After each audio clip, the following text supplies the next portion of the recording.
Here's a question to Muslim children. What's wrong with being Muslim? The question touches on Articles 1, 2, 11, and 28 of the Universal Declaration of Human Rights. Although the question came to me from a member in Asia, I'm going to answer it from someone who lives in the United States. So let me start by saying that since 1528, before there was even a United States of America, there is record of Islam on these shores. However, the level of discrimination that Muslims have received in this country only begun to take place in 2001.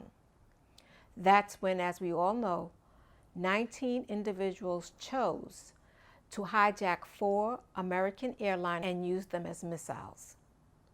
It didn't matter that then President Bush acknowledged the contributions of millions of Muslim Americans and that they ought to be treated with respect. It didn't matter that Muslim organizations around the world denounced the activity, that governments denounced the activity, and that the mass media denounced the activity.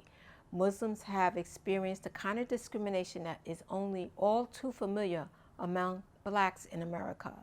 That kind of discrimination manifests itself with being looked upon with suspicion, being presumed inherently dangerous, and being considered guilty until proven innocent.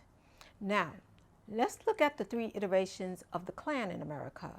Their activities never gave rise to a belief or to a presumption that all whites in America are terrorists. More recently, the actions of Adam Lanza in Sandy Hook, Connecticut, did not give rise to a presumption that all whites in America ought to be looked upon with suspicion. The activities of, or should I say the action of Dylann Roof at a church in South Carolina did not raise a presumption that all whites in America ought to be considered inherently dangerous.